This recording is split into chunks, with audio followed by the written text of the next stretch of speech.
Hi friends, నమస్తే అండి. Welcome to Swathi వంటిల్లు అండ్ బ్లాగ్స్. ఈరోజు నేను హెల్దీ లడ్డు చూపించబోతున్నానండి. అవిసె గింజలు, గుమ్మడి గింజలు, sunflower seeds, water melon seeds ఇలా అన్నీ కలిపి లడ్డు ఎలా చేసుకోవాలో చూపించబోతున్నాను. ఇది రోజుకొక్కటి తిన్నా హెల్త్కి చాలా మంచిది. ఫస్ట్ టైం నా ఛానల్ని చూస్తున్న వాళ్ళు ప్లీజ్ సబ్స్క్రైబ్ చేసుకుని పక్కనే ఉన్న బెల్ సింబల్ని యాక్టివేట్ చేసుకోండి. ముందుగా స్టవ్ ఆన్ చేసి బాండీ పెట్టుకుని అందులో 1 కప్పు అవిసె గింజలు వేసుకోవాలి. ఫ్లాక్స్ సీడ్స్లో ఒమేగా 3 ఫ్యాటీ యాసిడ్స్ ఉంటాయండి. ఇవి హెల్త్కి చాలా మంచిది. వీటిని డ్రై రోస్ట్ చేసుకోవాలి లో ఫ్లేమ్లో. మనకి కాసేపటికి ఇలా చిటపట అంటాయి ఆవాల్లాగా. అప్పుడు స్టవ్ ఆఫ్ చేసుకొని వీటిని ఒక ప్లేట్లోకి తీసుకోవాలి.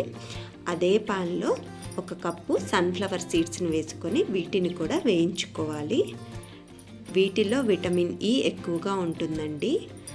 స్కిన్కి చాలా మంచిది, హార్ట్కి కూడా చాలా మంచిది. ఇవి ఇలా రోస్ట్ చేసుకున్న తర్వాత వీటిని కూడా అదే ప్లేట్లోకి తీసుకొని అదే ప్యాన్లో 1 కప్పు గుమ్మడి గింజల్ని వేసుకొని వాటిని కూడా ఫ్రై చేసుకోవాలి.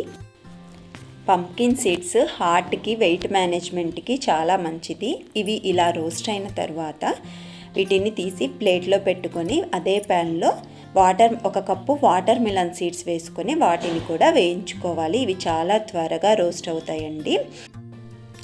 ఇవి ఇమ్యూనిటీని పెంచడానికి, బ్లడ్ షుగర్ కంట్రోల్కి చాలా ఉపయోగపడతాయి.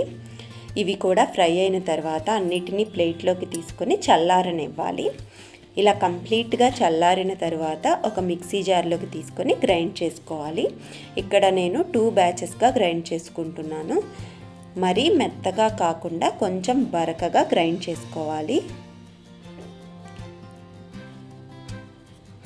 ఈ మిక్చర్ని ఒక గిన్నెలోకి తీసుకొని మిగిలిన వాటితో కూడా ఇలా పొడి చేసుకోవాలి.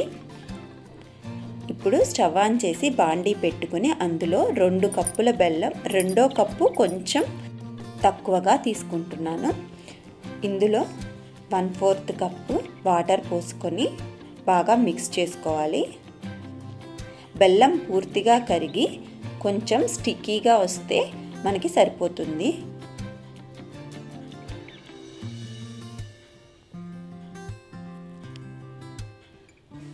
ఇలా చేతికి అంటుకుంటున్నట్టు తీగలాగా వస్తే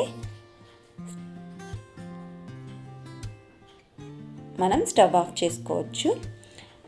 అందులో ఆ పిండిని వేసుకొని బాగా మిక్స్ చేసుకోవాలి.